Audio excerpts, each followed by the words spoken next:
أعوذ بالله من الشيطان الرجيم بسم الله الرحمن الرحيم. Lesson number 203, Surah Al-Qasas. إن قارون كان من قوم موسى. Indeed, Qarun was from the people of Musa alayhi salam. But what did he do? فَبَغَى عَلَيْهِمْ. But he tyrannized them. He rose up against the Bani Israel. Who was Qarun? Qarun, as mentioned over here, he was from the people of Musa alayhi salam, meaning he was from the Bani Israel. And his name was Qarun bin Yashur bin Qahis bin Lavi bin Yaqub. So he was basically from the descendants of who? Yaqub alayhi salam. And he was the grandson of Yaqub alayhi salam's grandson.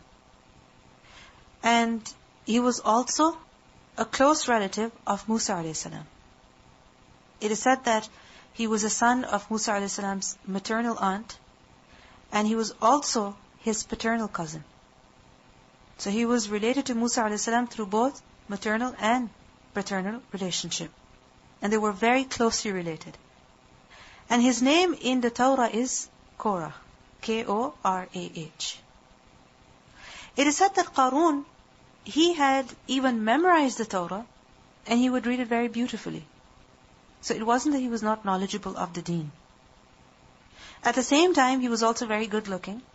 And because of his good looks, he was known as Munawwar. Who does Munawwar mean? One who is lit up. So he was that good looking. And he was also extremely wealthy. How wealthy was he? As we learn over here, that the keys of his treasures only would be carried by a group of strong men. This is how wealthy he was. That he had so much wealth that he had to lock it all up. And as he had locked up all that wealth, just the keys to access those storehouses, those keys would be carried by who? By a group of strong men. And it is said that Musa alayhi salam, being a prophet of Allah, he asked Qarun to pay zakat. Because Qarun was extremely wealthy, he had a lot of wealth, and there were so many Bani Israelites who were poor, who were needy. So he asked Qarun to give zakat on his wealth. But Qarun, he became extremely upset. He refused to give zakat, and he became so angry and so insolent that he left his nation and he joined forces with Fir'aun and his people. So he abandoned the Bani Israel and he went and joined who? Fir'aun and his people. And because of his wealth, because of his knowledge, because of his expertise, he gained a very high position near Fir'aun. And it is said that he was number 3 after Fir'aun and Haman. In this surah we have learned about Fir'aun, Haman, and now we're learning about Qarun. In Surah Al-Mu'min, ayah 23-24, we learn وَلَقَدْ أَرْسَلْنَا مُوسَى بِآيَاتِنَا وَسُلْطَانٍ مُبِينٍ إِلَى فِرْعَوْنَ وَهَامَانَ وَقَارُونَ فَقَالُوا سَاحِرٌ كَذَّابٌ. So, who was Musa alayhi salam sent to? Fir'aun, Haman, and thirdly, Qarun. So this is how high up he was in the Egyptian government, in the Egyptian people. Why? Because of his knowledge, because of his expertise. So we see that he was a Muslim of his time, and at the same time he was extremely wealthy, he was extremely intelligent, educated, good looking, and instead of being grateful for these blessings and helping out the destitute and oppressed Bani Israel, what did he do? What did he do? فَبَغَى عَلَيْهِمْ. He tyrannized them. He turned against them. He was from the Bani Israel, but because he was wealthy, he was more good looking, he had better friends. What happened? Instead of helping out his own brothers and sisters who were being oppressed, what did he do? فَبَغَى عَلَيْهِمْ.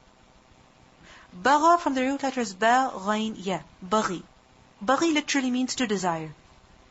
And from that, baghi is also to exceed limits, to leave moderation in pursuit of one's desires. That a person is just concerned about fulfilling his desires. He doesn't care about what the limits are. He doesn't care about, that he's leaving moderation, he's going to an extreme. No. He just wants to fulfill his desire. He just wants to fulfill his wish. This is what baghi is. And then from this, the word baghi is also used for transgression, for oppression, for tyranny. Because when a person just wants to fulfill his desires, He does not care about any limits, then what does he end up doing? Being unjust, tyrannizing other people. So فَبَغَى عَلَيْهِمْ, he turned against the Bani Israel. He tyrannized them. How? That he oppressed them. It is said that Qarun, because of who he was from the Bani Israel, and he was also very high up in the Egyptian government. He was very close to the Fir'aun. Fir'aun had appointed Qarun as the tax collector over the Bani Israel. Now just imagine, who were the Bani Israel? Slaves, workers, laborers, their sons being slaughtered, their women being taken in as workers. Now just imagine, if a people are this oppressed, and on top of that, the little that they make, they have to pay tax on that. How difficult it would be for them to pay taxes. So what did Fir'aun do? He appointed Qarun to collect the taxes from the Bani Israel. And Qarun, instead of being gentle towards the Bani Israel, that okay, you cannot give money, fine, I'll pay on your behalf. Instead of helping them, instead of being gentle towards them, instead of being lenient with them, he was very harsh and oppressive towards them. He had no mercy for them. Why? Because he was more wealthy. He was more influential. He had more power. He had better looks. فَبَغَى عَلَيْهِمْ. What does this show to us? Extreme arrogance, extreme ingratitude. Think about it. If you are a Muslim yourself, and your own Muslim brothers and sisters are suffering, you can help them, but you don't help them. Instead, you turn against them. This is something that is completely unacceptable. فَبَغَى عَلَيْهِمْ. And on top of that, Allah subhanahu wa ta'ala says, وَآتَيْنَاهُ, and we had given him مِنَ الْكُنُوزِ, of the treasures. Al-kunuz is a plural of kanz. And kanz is used for a great amount of treasure. A great amount of treasure, a lot of wealth, but especially it is used for that treasure which is hidden. It's not put on display. Sometimes people have money, and you can see it in the form of their car, you can see it in the form of the clothes that they wear, in the form of the house that they live in the form of the trips that they take, the vacation that they take. All of that, what does it reflect? Their money. But there are some other people who have a lot of money, but where do they keep it? Just in their bank account. On the appearance, they might seem to be those who are not that well off, but they have the money. They will not spend it, but they will just keep it. This is what? Kanz. Kanz is what? Money that is hidden, money that is concealed. It is not displayed. Now it doesn't necessarily mean, from the example I gave, don't think that kanz is that you hide your money and you appear to be poor. No. I'm just giving you the example so that you understand that kanz is hidden treasure, something that you don't put on display. You don't tell other people about it. But in particular, kanz is used for that wealth on which zakat is not given. Because there's no problem with having a lot of wealth, as long as a person is giving the haqq of Allah. He is giving the haqq of others. There's absolutely no problem. When is there a problem? When a person is not giving zakat. He is only hoarding, collecting, keeping it for himself, and he's not giving the haqq of Allah out of it. So, Qarun, he had been given kunuz. Notice the plural. He hadn't been given just one kanz, but many, many treasures that he had hidden, that he had concealed, that he had secured. They were locked up, they were preserved. And they were preserved in storehouses, in lockboxes, in lockers, and there were so many that inna mafatihahu, that indeed its keys. Mafatih is a plural of miftah. Miftah is what? Key. But it can also be the plural of maftah. And maftah is said that it can also be used for wealth that is secured, wealth that is preserved, that is well guarded. So over here, mafatih gives the meaning of keys. That indeed the keys of all those storehouses where his wealth, where his money, where his treasures were secured, there were so many keys that they would latanu'u. Surely it would burden. Tanu'u from the root letters nun waw hamza. What would burden? The keys would heavily burden. Who? بِالْعُصْبَةِ. A band. Of who? أُولِي قُوَّةِ. Of possessors of strength. Of people who are very strong and mighty. The word tanu, nun waw hamza, no, is to be heavy, and because of the weight of something, when a person is at the verge of collapsing. Now just imagine something is extremely heavy. You're trying to carry it. But as you're carrying it, you can barely walk. You're at the verge of collapsing. You know, sometimes you're carrying something extremely heavy. You're going up the stairs or down the stairs and you don't know if you'll be able to make it. You don't know if you'll be able to make it. Why? Because of the heavy weight. This is what no is. That something is weighing so heavily on you that you can barely walk. You can barely stand up. So, who would these keys weigh heavily on? Al-Usbah. Who is Usbah? Usbah is a band of strong men. Remember? We learned this in Surah Yusuf. And it can be used for a group of men that are numbered between 10 and 40. Between 10 and 40. And ulil quwwah, possessors of strength. So not just ordinary usbah, but strong and mighty usbah. Imagine if they were carrying the keys of the storehouses, of the treasures of Qarun. These keys would weigh down on them heavily. Just imagine, it was difficult for them even to carry the keys. There were so many, and they were so heavy. Now you may wonder, keys, how could they be so heavy?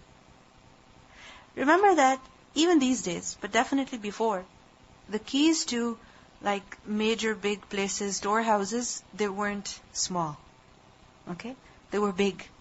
You may have seen some old keys, they were very huge. This big. And this is just an ordinary size.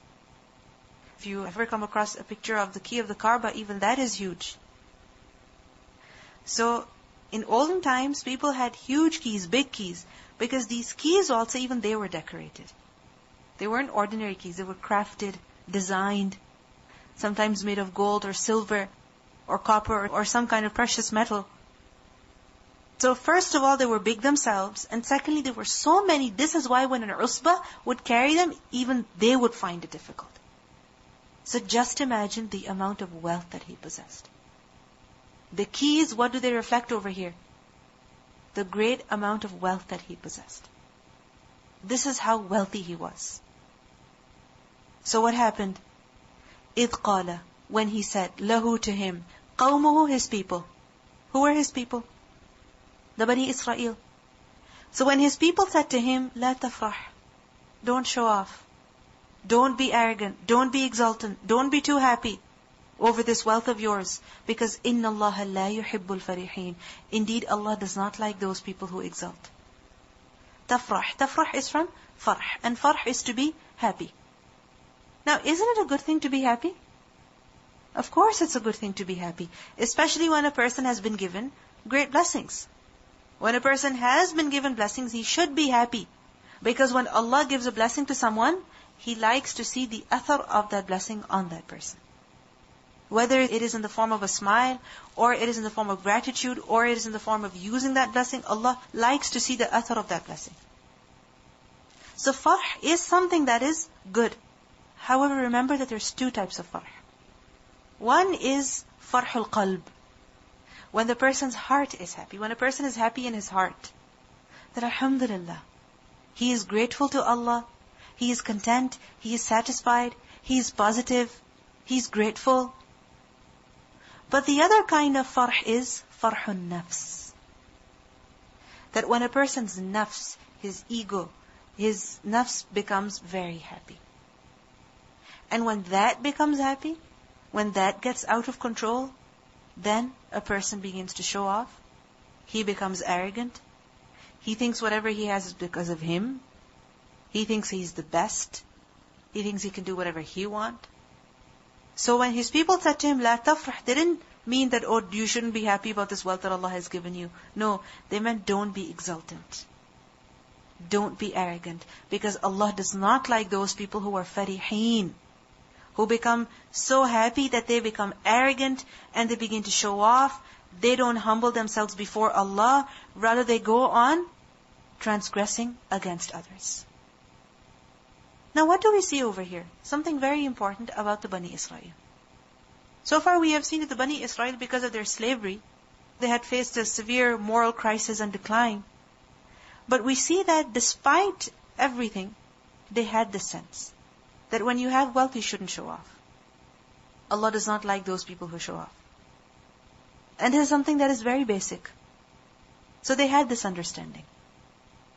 And although the masses, many people amongst the Bani Israel, they were weak in their mind, weak in their understanding, but there were still some people who had knowledge, who recognized good from evil, and they enjoined good and they also forbade evil. So this is something that we have to appreciate. Because many times when we talk about the Bani Israel, we talk very negatively. But we see that when Allah subhanahu wa ta'ala mentions this, this shows that there was still some khair in them. And this is why Allah sent His help to them. And we see that showing off is something that no one likes to see.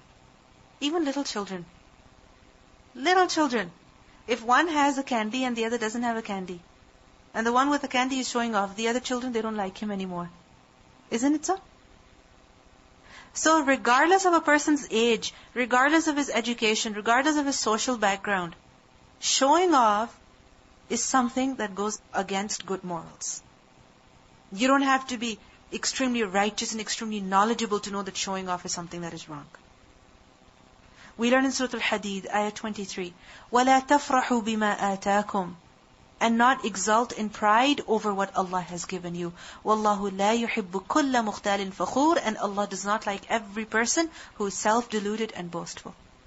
Allah doesn't like such people. So the Bani Israel, they told him, لَا تَفْرَحْ, they did nahi anil munkar, and they also advised him. How did they advise him? They said to him, وَابْتَغِي, and seek, فِيمَا, in that which. Fi over here gives the meaning of through. That seek through that which atak Allahu, Allah has given you. What did Allah give him? So much wealth. So this wealth, and it wasn't just wealth that he had been given, it was also knowledge, expertise. And not just that, but connections, authority, freedom. So all of these things that Allah has given you, you should be seeking through that ad-dar al-akhirah, the home of the hereafter. That whatever Allah has given you in the form of wealth or any other, you should use that to seek the home of the hereafter. What a good advice this is. Because if you look at it, if a person has money, he uses it, he enjoys it in this dunya. If he enjoys it only to the benefit of this dunya, then it's only temporary benefit. It's limited benefit. But if a person invests that in the hereafter, then that is much better for him. Isn't it so? Whenever a person is making money, what do other people advise him? Be careful with your spending, save, invest. You will need it later in your life. Right? So this is a very good advice that a person can give to another. But we see that the Bani Israel, they're advising him that seek the home of the hereafter through this wealth. Look at all this money that Allah has given you. You can do so much with this. What does this show to us? That wealth in and of itself is not evil. But what is it that makes it evil? It's wrong use. That when a person shows off, when a person spends it in the wrong way, that is what makes wealth evil. But in and of itself, wealth is what? Just a means, a tool, through which a person can earn great ranks in the hereafter, or he can end up in the lowest ranks in the hellfire. It's up to him however he uses it. We see that once there were some companions who came to the Prophet ﷺ, and they said to him that, there are some other companions who are so wealthy and they give him sadaqah. They're going to get ranks that are much superior to us. We're not that wealthy and they're wealthy. They spend in the way of Allah. We don't spend in the way of Allah. What can we do?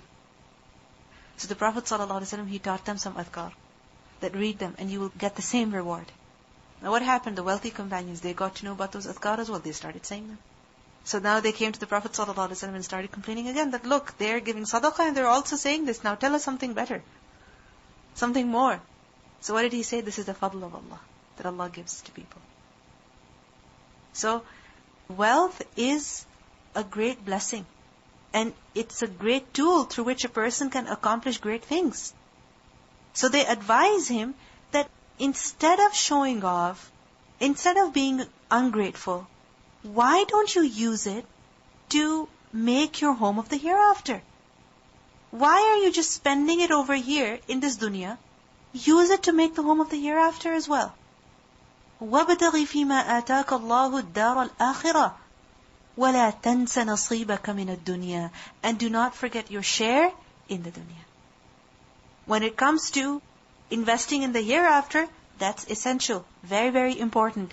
But don't go to such an extreme that you neglect your share in this dunya. لا تنسى. Tansa from the root letters, nun sin ya, nisyan, which is to forget. And nasibaka, your share, meaning what you need to use, what is essential for you, what is convenient for you. So don't forget that, min ad-dunya. And this is moderation. What is moderation? That a person uses his wealth to invest in the hereafter, but he also uses it, why? For what purpose? To fulfill his needs in the dunya. Because what do we think? Righteousness is that you have a lot of money and you give everything in charity. Right? And you have nothing left with yourself. But what did the Prophet ﷺ advise us? That what is the best charity? What is the best charity? That a person gives at a time that he is in need of it, and also that he fears poverty, and he also wishes that he will get richer very soon. So at that time when a person gives charity, it's the best. And charity is also best when a person gives in a way that he does not become poor after that. That he does not become needy after that. He does not become dependent on others after that. Which is why we're not allowed to give right in our will more than 1/3 for non-heirs. That if a person gives all of his wealth to non-heirs and leaves nothing for his heirs, leaving them poor, this is something that's not acceptable. Isn't it so? You can only make a will up to 1/3, not more than that. So we see that the best way is that of moderation. That a person uses his wealth to invest in the akhirah, but he also uses his wealth to fulfill his needs in the dunya. He does not deprive himself, he does not deprive his family, he is also fulfilling his needs. Now many times we think that only if a person has a lot of wealth, then he can do this. No.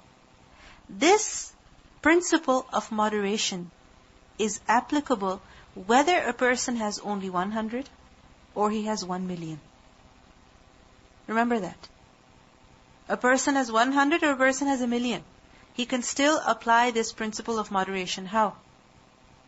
That even if you have a little bit, you must use that little bit to fulfill your needs, but you should also use that little bit to invest in your akhirah. What do we see? That the Sahaba at the time of the Prophet ﷺ, they didn't feel embarrassed to even bring a handful of dates, because that's all they could afford to give. What did the Prophet ﷺ advise the women? That do not belittle even the feet of a goat that your neighbor brings to you. Give charity even if it is half a date. So this principle of moderation has to be applied no matter how little or how much we have. Because without it, a person cannot be successful in the dunya or the akhirah. Now if a person has a lot, even then he has to apply this principle of moderation. He has to spend in the way of Allah, he has to take care of the needs of others, and he also has to fulfill his needs. Which is why we see that where there is the obligation of giving zakat, there is also great encouragement of giving sadaqah. Correct? Zakat is mandatory, but sadaqah, are there any rules with regards to that? That only if you have this much money, then you can give sadaqah? No. Even if you have a little bit, even if you have 1 date and you give half of it, that's sadaqah for you. That's very good for you. So we see that giving in general, this is something that is greatly encouraged in our religion. And this is the way of moderation that Islam teaches us. That وَابْتَغِ فِي مَا آتَاكَ اللَّهُ الدَّارَ الْآخِرَةَ وَلَا تَنْسَ نَصِيبَكَ مِنَ الدُّنْيَا. Many times we think that only if we have this much money, then we'll give in charity. This is what we think. That when I have this much money, then I will give. Since I don't make money right now, this is why I cannot give. No, you can give from whatever little that you have. You can share from whatever little that you have. And if a person makes up his mind that whatever I have to invest in the akhirah, Allah will show him the way. Allah will show him the way. There are people who perhaps don't have as much as you and I, but they give. If they can give, then why can we not give? وَلَا تَنْسَ نَصِيبَكَ مِنَ الدُّنْيَا. وَأَحْسِنْ, and do good. Be generous. كَمَا أَحْسَنَ اللَّهُ إِلَيْكَ, just as Allah has been generous towards you. If a person remembers this, Allah has been so kind to me. Allah has given so much to me, then why cannot give to others? Why can I not share with others? If we keep thinking, oh, I have only this much, I only have a little bit. If we keep looking at the quantity, then we will not be able to give to others. We will not be able to do ihsan on others. We should think that Allah has been generous to me. That Allah has given this to me. Even if it's a little, but it's fulfilling my need. It's keeping me satisfied. I'm not thirsty, I'm not hungry, I'm not starving. So in whatever little that you have, you will be able to give part of it to others. أحسن كما أحسن الله إليك. Be generous towards others as Allah has been generous towards you. And we see this in the character of Musa a.s.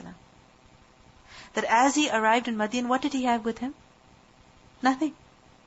He had nothing. He was tired, he was exhausted, but because Allah had saved him, he was worried about other people. And he went and helped others. أحسن كما أحسن الله إليك. Be good, just as Allah has been good to you. وَلَا تَبْغِ الْفَسَادَ فِي الْأَرْضِ. And do not seek corruption in the land. Do not create fasad in the earth. Why? Because إِنَّ اللَّهَ لَا يُحِبُّ الْمُفْسِدِينَ. Indeed, Allah does not like those people who create fasad.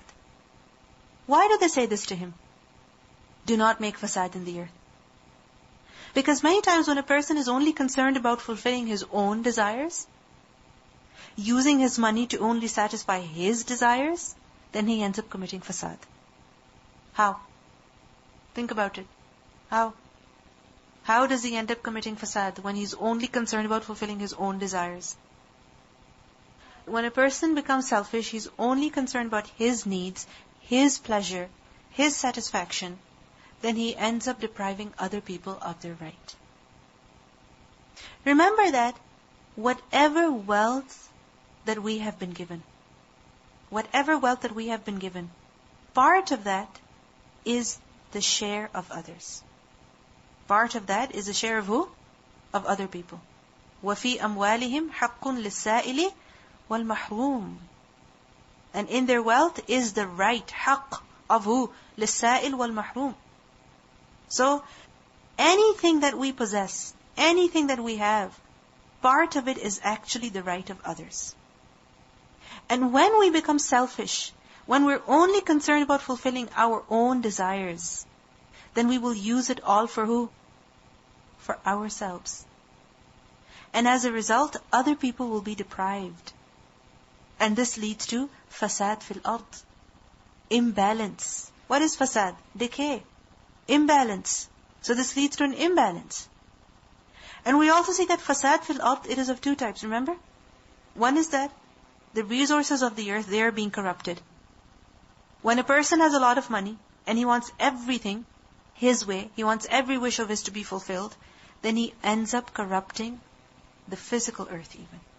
He ends up corrupting the resources of the earth. Like for example, just because we have money, we can go buy whatever we want to. And what happens if we don't like to eat it, we don't like to use it, toss it in the garbage. And their landfills are accumulating so much waste which could actually benefit other people. Why do we have to buy so much food if we're not going to eat it, if we're not going to consume it? Why do we have to buy clothes just because we like them and we're not going to use them? We're not going to wear them. Why can we not buy it for other people? Think about it. Secondly, we see the fasad fil ard also includes fasad fi ahl al-ard. That there is corruption amongst the dwellers of the earth. When a person is only concerned about fulfilling his own desires, then other people suffer. Like for example, there is a person who has a lot of money, and he is just concerned about, partying and having fun and going out and buying clothes and buying jewelry and so on and so forth. There are people who are working in his own house who are suffering from poverty. Isn't it so? They're suffering from poverty. I cannot understand how a person can go shopping every other day, buying so many clothes for themselves. And in their own houses are people who never end up going shopping for their own clothes. I myself have seen that. You see your servant wearing the same clothes since the time they came. They have only 2-3 outfits. And there you have so many outfits who are hanging in your closet, and you're hardly going to wear them. Imagine the kind of feelings that these people would develop against you. Imagine. Fasad fil ard. So, وَلَا تَبْغِ الْفَسَادَ فِي الْأَرْضِ إِنَّ اللَّهَ لَا يُحِبُّ الْمُفْسِدِينَ. And fasad, when does it happen? When a person does not do ihsan. When a person does not follow the principle that has been mentioned earlier. That وَأَحْسِنْ كَمَا أَحْسَنَ اللَّهُ إِلَيْكَ. When a person does not do ihsan on others, then what does it lead to? What does it lead to? Fasad. When a person hoards wealth only to fulfill his desire, then it leads to corruption, it leads to chaos, it leads to poverty, it leads to wastage of so many resources, it leads to a lot of wrong things. Like for example, many times what happens, we're in the washroom, we're using water, the tap is on, constantly we're brushing our teeth, and we can't bother to just move our hand and close the tap. Why? I pay the bills. What's the big deal? No harm. Isn't it so? Similarly, we are washing clothes. We can put a load of laundry that's a little bigger, but what happens? We put only 2-3 clothes. And the whole machine is functioning, electricity is being used, water is being used, soap is being used, so much is being used. Why? To wash only 2 or 3 of our clothes. Whereas we could wait a little bit more to collect a few more clothes and then put them all together, conserve energy, conserve the resources. Similarly, sometimes people who live in the apartments or they rent and their bills are not included, they don't have to pay for their bills. What happens? They use electricity, they use water, they use gas, unlimited, thinking we don't have to pay for it, so why not? This is not the proper way. This leads to fasad fil ard. If Allah has given you blessings, if Allah has given you resources, He has not given them to you to waste. No. He has given them to you so that you can use it. And He has given them to you so that you can share them with others, spend them on others, so that you can make your akhirah. Anything extra that you have is actually the right of others. Remember that. What did we learn in Surah Al-Baqarah? That يَسْأَلُونَكَ مَاذَا يُنْفِقُونَ قُلِ الْعَفْوُ. They ask you what they should spend, tell them whatever is extra. Whatever extra you have, that is the right of others. And if you don't give it to others, what does it lead to? Fasad. It leads to corruption. How? That you have it in your house 5 years, 10 years. It's sitting. You're not using it. Nobody else is using it. There are other people who need to use it. But it's sitting, and eventually after 5-10 years, what happens? Outdated. It doesn't function anymore. It doesn't work anymore. And where does it end up? In the garbage. Nobody can use it. And you find it difficult to throw it because it's so valuable. Correct? So it leads to fasad fil ard. So anything extra that we possess, remember that it's the right of others. You don't have the right to keep it. And if you keep it, it's going to lead to fasad. So this advice that they give to him, it's extremely beautiful. That وَابْتَغِ فِي مَا آتَاكَ اللَّهُ الدَّارَ الْآخِرَةَ وَلَا تَنْسَ نَصِيبَكَ مِنَ الدُّنْيَا وَأَحْسِنْ كَمَا أَحْسَنَ اللَّهُ إِلَيْكَ وَلَا تَبْغِ الْفَسَادَ فِي الْأَرْضِ إِنَّ اللَّهَ لَا يُحِبُّ الْمُفْسِدِينَ. And although this advice is being given to Qarun, who was extremely wealthy, but as I mentioned, this can be applied to every single person. Because this principle of moderation we have to apply, whether we have a little or we have a lot. What was the reaction of Qarun? قال, he said, إِنَّمَا أُوتِيتُهُ عَلَىٰ عِلْمٍ عِنْدِي. I was only given this because of the knowledge that I have. All of this wealth that I possess, I have it. Why? Because of ilmin indi, because of this knowledge that I possess. I don't need your advice. Keep your advice to yourself. I have all of this because of me. I have all of this because I worked for it. I deserve it. I have knowledge. I'm very clever. I'm an expert. And I've made all of this wealth myself. Therefore, I can do whatever I want. You understand? Because it is mine, I can do whatever I want. And unfortunately, many people think similarly. It's my property. It's my possession. My stuff. I can do whatever I want. I can throw it. I can let it rot. I can let it sit. And it's up to me. If I don't want to give it in charity, I'm not going to give in charity. إِنَّمَا أُوتِيتُهُ عَلَىٰ عِلْمٍ عِنْدِي. Allah subhanahu wa ta'ala says, أَوَلَمْ يَعْلَمْ, does he not know that أَنَّ اللَّهَ قَدْ أَهْلَكَ مِنْ قَبْلِهِ مِنَ الْقُرُونِ, that Allah destroyed before him many generations. Qurun, plural of Qarn. And such generations he destroyed that were man huwa ashaddu minhu quwwatan, that were stronger than him in strength. They were stronger than Qarun in their strength, in quwwah. What strength did Qarun possess? Of wealth, of money. So they were much more wealthier than him. وَأَكْثَرُ جَمْعًا, and more in accumulation. They were more numerous when it came to jamr. When it came to what they had amassed, what they had collected, the people of the past, they had much more. They had much more numbers, many more servants, much more wealth. But what happened to them? Allah subhanahu wa ta'ala destroyed them because of their arrogance, because of their showing off, because of their ingratitude. وَلَا يُسْأَلُ عَنْ ذُنُوبِهِمُ الْمُجْرِمُونَ, and the criminals, they're not questioned about their deeds. Why? Allah subhanahu wa ta'ala knows about them anyway. And He punishes them. لَا يُسْأَلُ عَنْ ذُنُوبِهِ الْمُجْرِمُونَ, the criminals are not questioned about their deeds. We learn elsewhere that criminals will be questioned. So what does it mean by this? That the criminals are not questioned if they committed those crimes or not. Why? Allah subhanahu wa ta'ala knows about them already.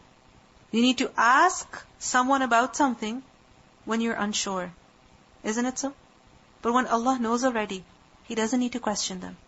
He doesn't need to bring them to court and ask them, so you committed this or not? You're proven guilty, therefore you deserve this punishment. No.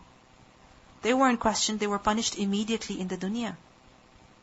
And in the hereafter, there is no need to question them. Why? Because their sins, they're recorded in their records. And they'll be recognized by the crimes that they have committed. We see that just as some people will be entered into Jannah without any hisab, others will be entered into hellfire without any hisab. You understand? Some people will be admitted into Jannah without any questioning, without any accounting. And others will be admitted into hellfire without any accounting, without any questioning.